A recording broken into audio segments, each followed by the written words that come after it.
면회사절 최서해. 모 잡지사에 있을 때였다. 편집기일이 넘도록 나는 내가 맡은 원고를 쓰지 못하였다. 그것 하나뿐이면 그럭저럭 기일 전에 애누리 없이 들이대었을는지도 모르나 원고 수십에 시일을 보내고 나니 내 일은 용발의 여유도 없이 되었다. 그러나 밥줄이 왔다 갔다 하는 판이라 오두미에 저류한 것을 탄식하고 인철을 끌러놓던 도처사가 부럽지 않은 바는 아니건만 목전에 절박한 실생활의 실성은 그런 것을 본받기에는 너무도 굳세게 내 몸을 얽어 놓았다. 나는 두통으로 출근할 수 없다. 는 편지를 자자구구까지 두통을 느끼리만치 써서 본사에 보낸 뒤 아침을 굶고 방에 들어앉았다. 이렇게 되면 면회사절은 물론이요. 조금이라도 소란이 굴만한 것은 깡그리 경외 방축이다. 평시에는 일시도 떠나게 못하던 시계까지도 이때에는 그 방축의 분저 속에 들게 된다. 나는 무엇을 쓰게 되면 이렇게 두 가지의 못된 버릇이 발작한다. 한 가지는 밥을 굶는 것이고 또 한 가지는 한적을 구하는 것이다. 위가 팅팅 불어놓으면 운동의 부족으로 연례의 위병도 심히 발작하는 동시에 그 압박으로 말미암아 상도 잘 놀지 못하게 되고 또 주의가 소란하면 잡념이 정념을 흔들어서 결과는 애꿎은 원고지만 찍게 된다. 이 두 가지 습관은 언제부터 자라났는지 자세히는 알 수 없으나 내게 있어서는 그것이 큰 고통이다. 그것도 그 습성을 용납할 만한 처지 같으면 문제도 될 것이 없지만 그렇지 못하니 문제의 문제가 되는 것이다. 그 중에서도 가장 문제가 되는 것은 밥 굶는 것이다. 밥을 굶는다니까 일주일이고 이주일이고 원고 쓰는 동안은 아주 안 먹느냐 하면 그런 것도 아니다. 낮에는 점심을, 밤에는 밤참 비슷하게 밤낮 두어 끼만 먹으면 알맞은데 그것은 소화하기 쉽고도 영양이 좋은 것을 요하나 언제 내 팔자에 그런 호강을 하고 있으랴.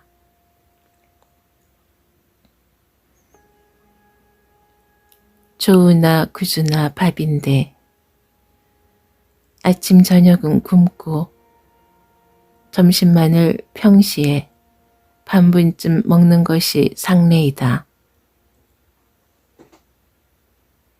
이날도 늘 하는 버릇으로 아침을 굶고 들어앉아서 안 나오는 눈물 짜내듯 이 글을 짜내었다. 수필은 무택필이라는 말과 같이 원체 든 것이 많고 노숙한 솜씨면야 시나 장소의 구속이 없겠지만 얼마 안 되는 제목을 가지고 그래도 눈은 높아서 상등의 것을 만들려니까 될 노릇이랴. 그것은 참말 마음에 없는 거짓 눈물 내기보다도 더 어려운 일이다.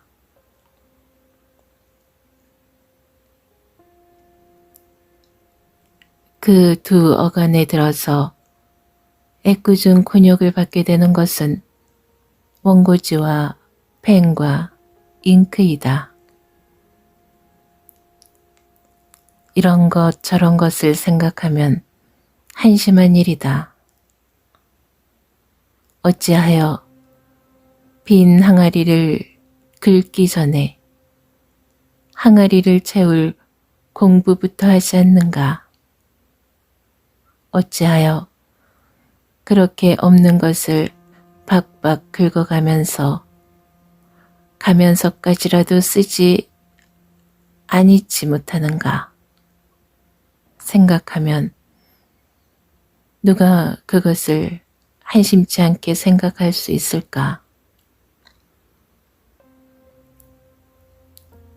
그러나 나로서는 또한 어찌할 수 없는 일이다. 일전의 절박한 현실은 그렇게라도 하지 않으면 나의 생을 용납지 않는다. 나도 또 생을 용납하려면 배운 무기가 그뿐이라 그 밖에는 더 도리가 없는 까닭이다. 나는 근자에 와서 무엇을 쓸 때마다 이런 생각이 부끄럽고도 쓰린 가슴을 만진다.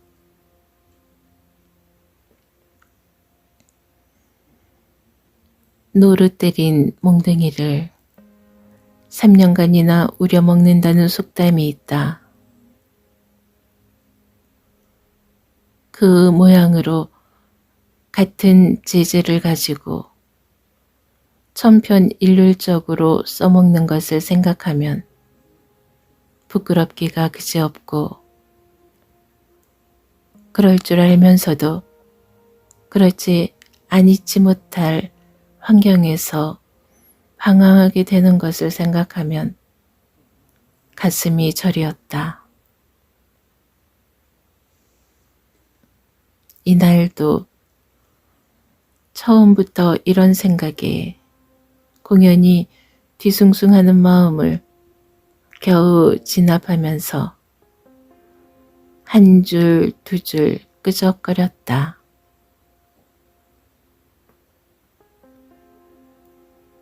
오전이 가까워서 거칠었던 상이 겨우 기름기가 돌아 붓끝이 어느 정도까지 미끄러지게 될 때였다. XX 하고 누가 나를 찾는다. 안 계십니다. 하는 것은 아내의 목소리였다. 안녕하십니까? 어디 가셨어요? 하면서 그 사람은 안으로 들어오는 자취가 들리기에 뜰 아랫방에 있던 나는 미닫이를 닫았다. 그는 원산서 2, 3일 전에 올라온 원군이었다.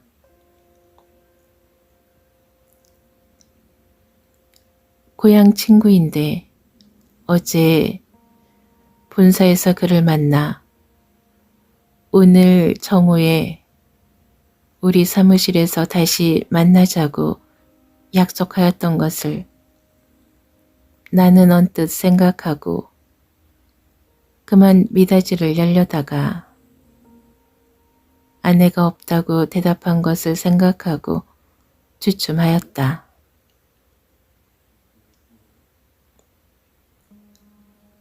나는 미안한 마음을 금치 못하는 일편으로 그가 행여나 내가 있는 눈치나 채지 않을까 하는 조마조마한 마음에 숨도 크게 못 쉬었다.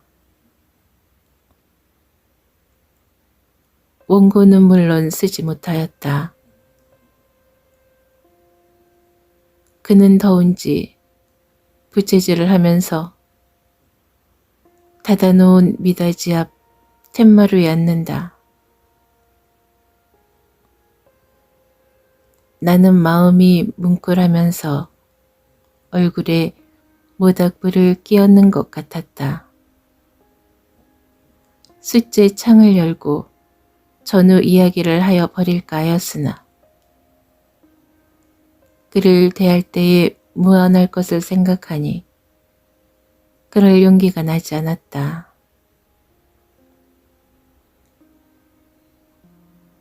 복중에 문까지 닫아놓고 앉아서 숨도 크게 못 쉬게 되니 이야말로 자승자박이다.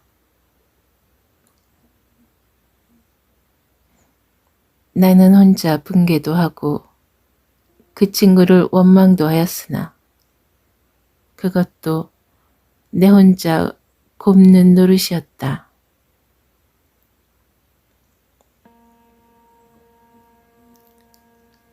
조금 있다가 그 친구는 갔다. 나는 다시 문을 열어놓고 펜을 잡았으나 흐트러진 상은 수습하기 어려웠다. 이미 써놓은 것을 읽기도 하고 담배도 피면서 억지로 그것을 잇대어 쓰려는데 그 친구는 또 뛰어들었다. 나는 또 미닫이를 닫지 않지 못하였다.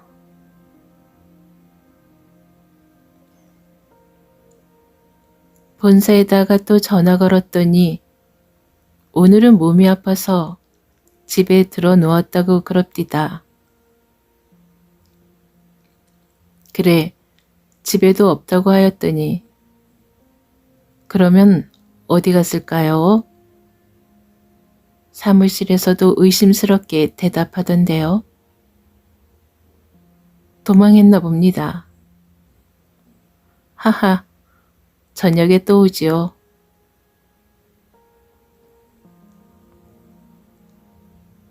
그 소리를 들은 나는 이 말을 찡그리지 않을 수 없었다. 본사에다 거짓말 편지한 것은 여지없이 폭로되었다. 자자구구까지 두 통을 알을만치 써 보내었는데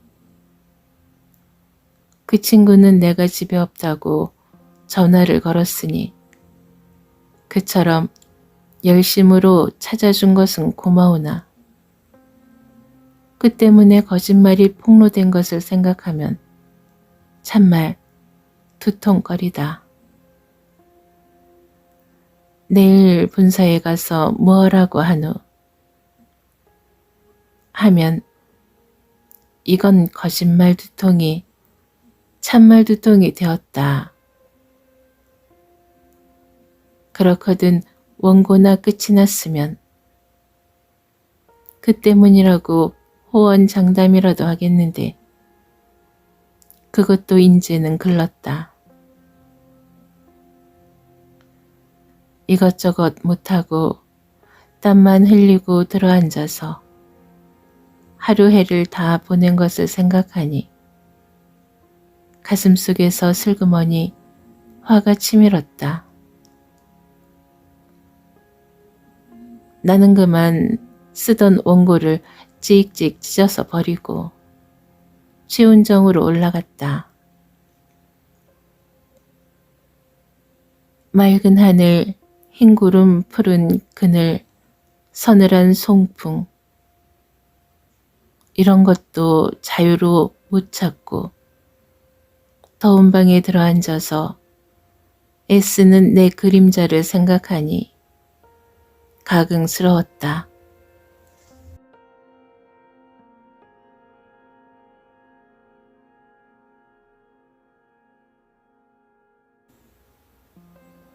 면회사절 최서해 모 잡지사에 있을 때였다. 편집기일이 넘도록 나는 내가 맡은 원고를 쓰지 못하였다. 그것 하나뿐이면 그럭저럭 기일 전에 애누리 없이 들이대었을는지도 모르나 원고 수십에 시일을 보내고 나니 내 일은 용발의 여유도 없이 되었다. 그러나 밥줄이 왔다 갔다 하는 판이라 오두미에 저류한 것을 탄식하고 인철을 끌러놓던 도처사가 부럽지 않은 바는 아니건만 목전에 절박한 실생활의 실성은 그런 것을 본받기에는 너무도 굳세게 내 몸을 얽어 놓았다. 나는 두통으로 출근할 수 없다. 는 편지를 자자구구까지 두통을 느끼리만치 써서 본사에 보낸 뒤 아침을 굶고 방에 들어앉았다. 이렇게 되면 면회사절은 물론이요. 조금이라도 소란이 굴만한 것은 깡그리 경외 방축이다. 평시에는 일시도 떠나게 못하던 시기까지도 이때에는 그 방축의 분저 속에 들게 된다. 나는 무엇을 쓰게 되면 이렇게 두 가지의 못된 버릇이 발작한다. 한 가지는 밥을 굶는 것이고 또 한 가지는 한적을 구하는 것이다. 위가 팅팅 불어놓으면 운동의 부족으로 연례의 위병도 심히 발작하는 동시에 그 압박으로 말미암아 상도 잘 놀지 못하게 되고 또 주의가 소란하면 잡념이 정념을 흔들어서 결과는 애꿎은 원고지만 찍게 된다.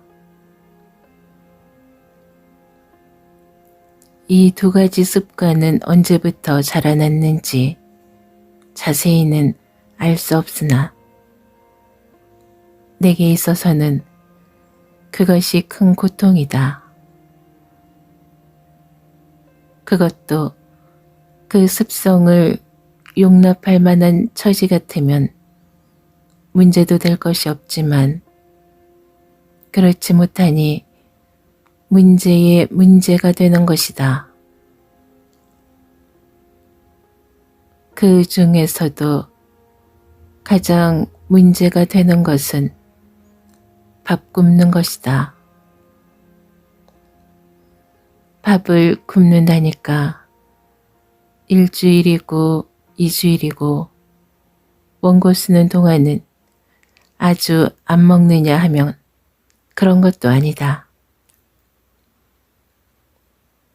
낮에는 점심을, 밤에는 밤참 비슷하게 밤낮 두어 끼만 먹으면 알맞은데 그것은 소화하기 쉽고도 영양이 좋은 것을 요하나 언제 내 팔자에 그런 호강을 하고 있으랴.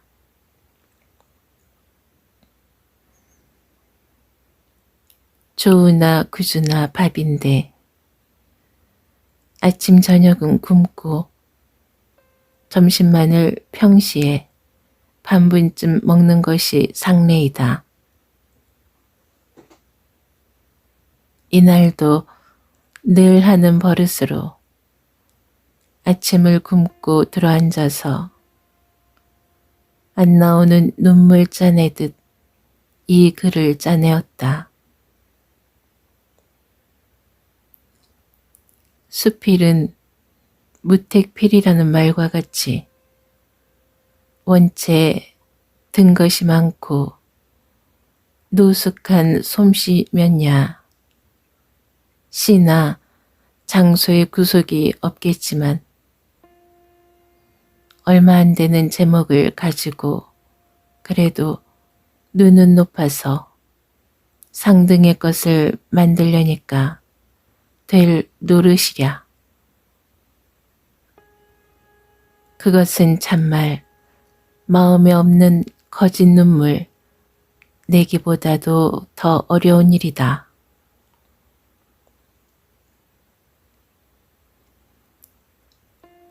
그 두 어간에 들어서 애꿎은 곤욕을 받게 되는 것은 원고지와 펜과 잉크이다.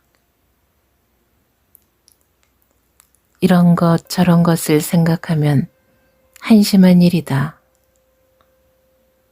어찌하여 빈 항아리를 긁기 전에 항아리를 채울 공부부터 하지 않는가? 어찌하여 그렇게 없는 것을 박박 긁어가면서 가면서까지라도 쓰지 아니치 못하는가? 생각하면 누가 그것을 한심치 않게 생각할 수 있을까? 그러나 나로서는 또한 어찌할 수 없는 일이다. 일전의 절박한 현실은 그렇게라도 하지 않으면 나의 생을 용납지 않는다. 나도 또 생을 용납하려면 배운 무기가 그뿐이라 그 밖에는 더 도리가 없는 까닭이다. 나는 근자에 와서 무엇을 쓸 때마다 이런 생각이 부끄럽고도 쓰린 가슴을 만진다.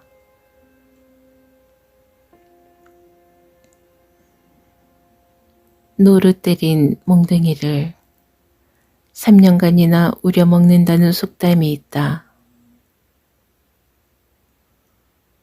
그 모양으로 같은 재질을 가지고 천편일률적으로 써먹는 것을 생각하면 부끄럽기가 그지없고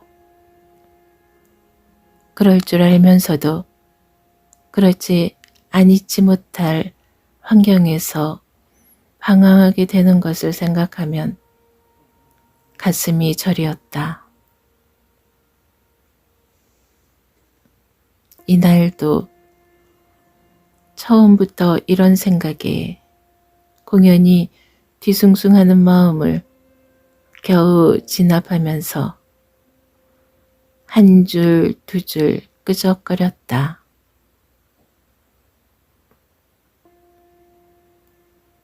오전이 가까워서 거칠었던 상이 겨우 기름기가 돌아 붓끝이 어느 정도까지 미끄러지게 될 때였다. XX 하고 누가 나를 찾는다. 안 계십니다.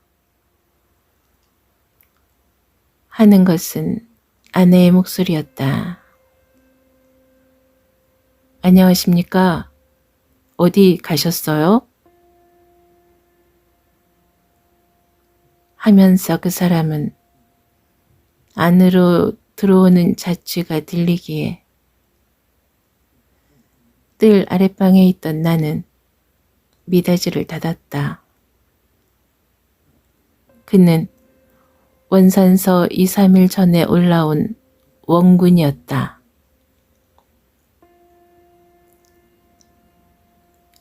고향 친구인데 어제 본사에서 그를 만나 오늘 정오에 우리 사무실에서 다시 만나자고 약속하였던 것을 나는 언뜻 생각하고 그만 미닫이를 열려다가 아내가 없다고 대답한 것을 생각하고 주춤하였다.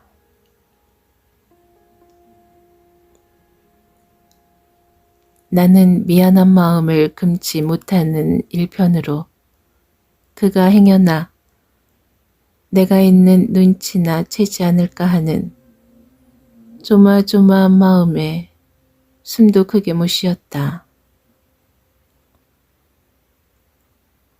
원고는 물론 쓰지 못하였다. 그는 더운지 부채질을 하면서 닫아놓은 미닫이 앞 툇마루에 앉는다. 나는 마음이 뭉클하면서 얼굴에 모닥불을 끼얹는 것 같았다. 숫째 창을 열고 전후 이야기를 하여 버릴까 하였으나 그를 대할 때에 무안할 것을 생각하니 그럴 용기가 나지 않았다.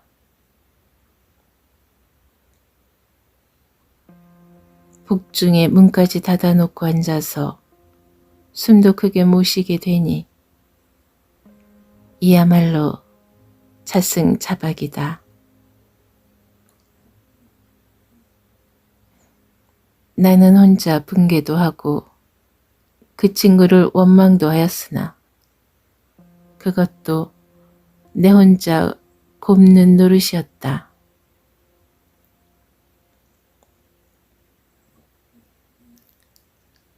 조금 있다가 그 친구는 갔다. 나는 다시 문을 열어놓고 펜을 잡았으나 흐트러진 상은 수습하기 어려웠다. 이미 써놓은 것을 읽기도 하고 담배도 피면서 억지로 그것을 잇대어 쓰려는데 그 친구는 또 뛰어들었다. 나는 또 미닫이를 닫지 않지 못하였다.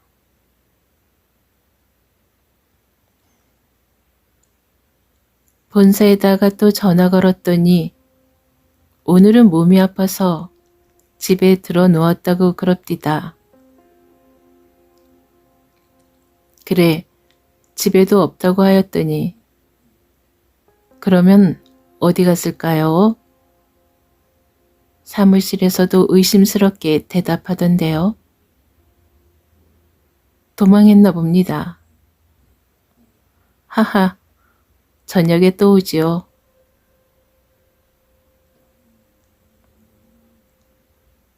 그 소리를 들은 나는 이 말을 찡그리지 않을 수 없었다. 본사에다 거짓말 편지한 것은 여지없이 폭로되었다. 자자구구까지 두 통을 알을만치 써 보내었는데 그 친구는 내가 집에 없다고 전화를 걸었으니 그처럼 열심으로 찾아준 것은 고마우나 그 때문에 거짓말이 폭로된 것을 생각하면 참말 두통거리다. 내일 본사에 가서 뭐라고 하노? 하면 이건 거짓말 두통이 참말 두통이 되었다. 그렇거든 원고나 끝이 났으면 그 때문이라고 호언장담이라도 하겠는데 그것도 인제는 글렀다. 이것저것 못하고 땀만 흘리고 들어앉아서 하루 해를 다 보낸 것을 생각하니 가슴속에서 슬그머니 화가 치밀었다. 나는 그만 쓰던 원고를 찍찍 찢어서 버리고 최운정으로 올라갔다. 맑은 하늘, 흰 구름, 푸른 그늘, 서늘한 송풍. 이런 것도 자유로 못 찾고 더운 방에 들어앉아서 애쓰는 내 그림자를 생각하니 가긍스러웠다.